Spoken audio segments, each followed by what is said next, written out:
Adik-adik saudaraku sekalian yang saya muliakan, bahkan Nabi Muhammad ketika menyebutkan tentang orang-orang yang brilian, orang-orang jenius, orang-orang yang pandai, Nabi memberikan kriteria dalam hadisnya, al-kayyis man dana nafsah wa amila lima ba'dal maut.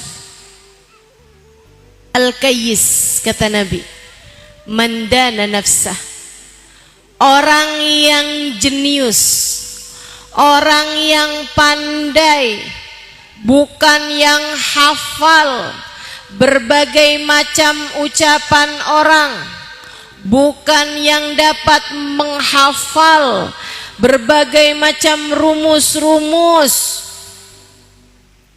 Adik-adik sekalian, bahkan bukan yang mampu menghafal Al-Quran dengan cepat. Karena rubba qari'ul Quran wal Qur'anu yal'anuh. Berapa banyak orang yang membaca Al-Quran sementara Al-Quran melaknat dirinya. Bukan. Nabi ketika menyebutkan tentang al-kayyis, orang yang jenius, orang yang pandai, menurut Nabi besar Muhammad sallallahu alaihi wasallam, yang artinya menurut Allah, yang artinya pandai, cerdas, jenius dalam pandangan Islam, bukan yang hafal Al-Quran dengan cepat. Karena ada berapa banyak orang yang hafal Al-Quran sementara Nabi Muhammad mengatakan Al-Quran tidak lewat kecuali sampai tenggorokan, tidak pernah masuk ke dalam hati mereka yang dalam. So ikut sekalian saya muliakan, pun bukan pula yang hafal ribuan hadis misalnya, apalagi seperti yang tadi saya sampaikan, yang mampu berhitung dengan cepat, mampu menghafalkan rumus-rumus kimia, bukan seperti itu. Yang cerdas, Nabi bahkan tidak menyebutkan orang dengan IQ yang sekian gitu, tidak begitu deh. Akan tetapi Nabi menyebut mereka mandana nafsah,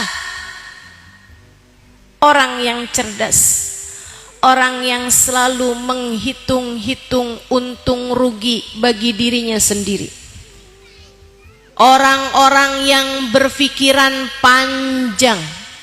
Kalau saya berbuat ini, apa hasilnya untuk akhirat saya?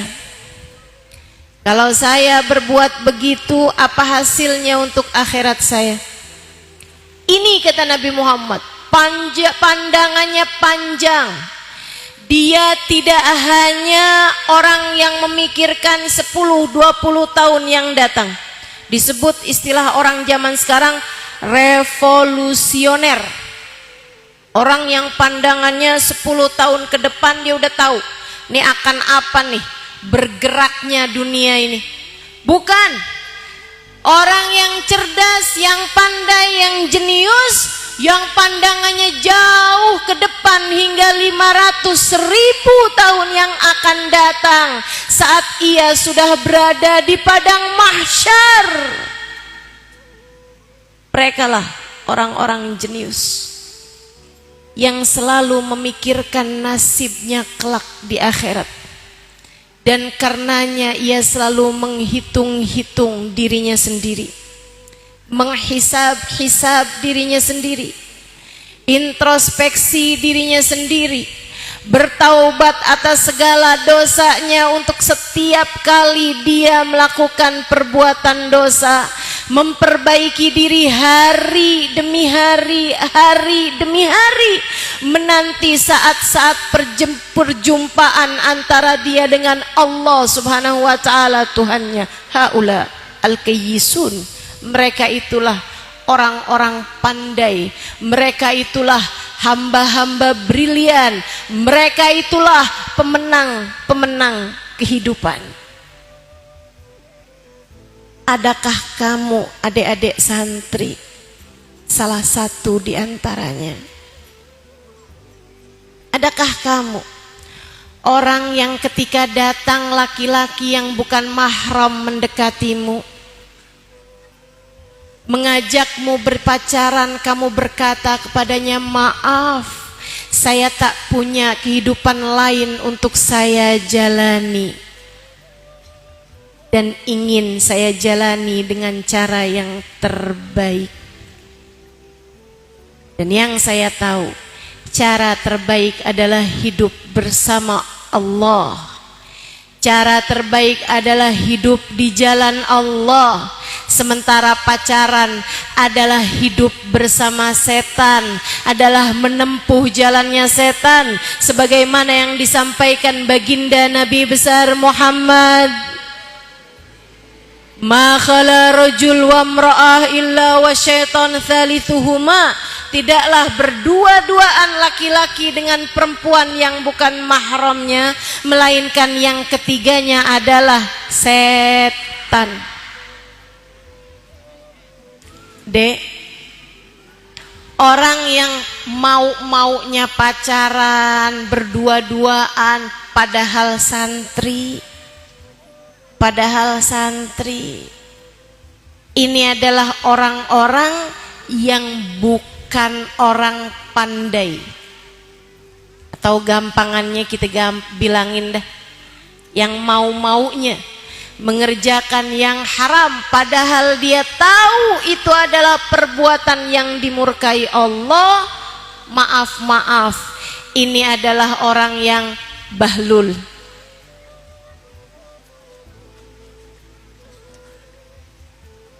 Jangan jadi orang yang seperti itu. Orang yang bodoh, yang menyia-nyiakan hidupnya untuk kesenangan sesaat.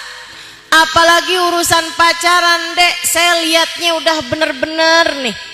Orang tuh kalau jatuh cinta terus pacaran, maaf nih, saya mesti ngomong agak kasar, jadi rada goblok.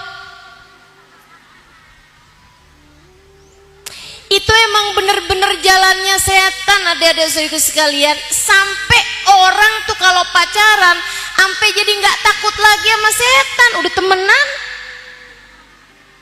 Makanya sampai ada ceritanya orang pacaran di kuburan, pegang-pegangan tangan malam-malam, di atasnya patoknya kuburan. Apa nggak takut tuh tiba-tiba ada tangan lain yang pegangin? Adik-adik saudaraku sekalian yang saya muliakan, nih orang-orang yang seperti ini bukanlah juara-juara kehidupan. Kamu pengen berprestasi, ikutilah jalan ini.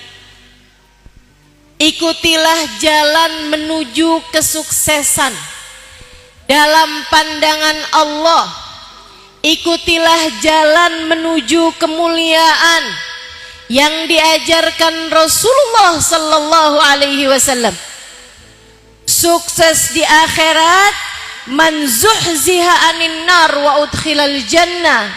Siapa yang nanti dihindarkan dari api neraka dan dia dapat masuk surga tanpa hisab, tanpa azab, merekalah orang-orang yang sukses. Semoga kita menjadi salah satu di antaranya, insyaallah. Amin ya rabbal alamin.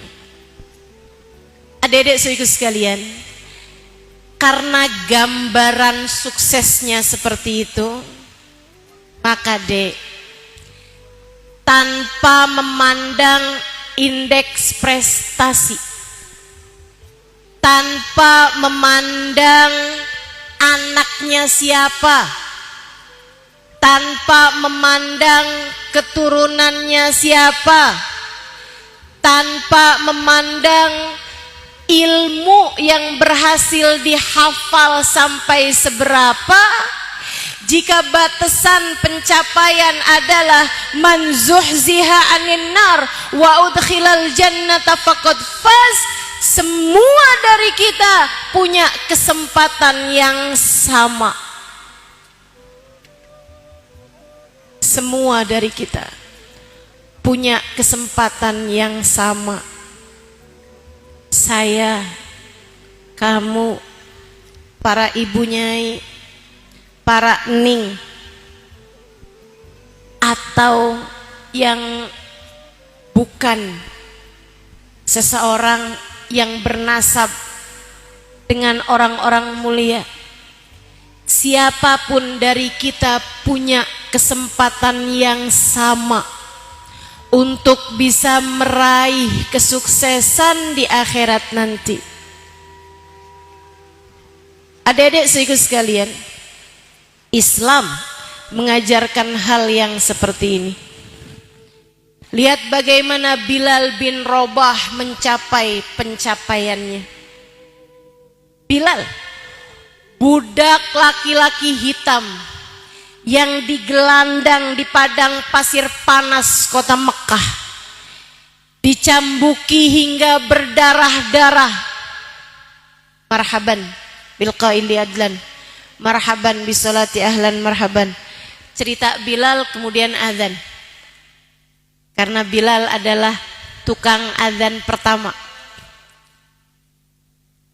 Kita dengarkan azan sambil kita mengenang Bilal.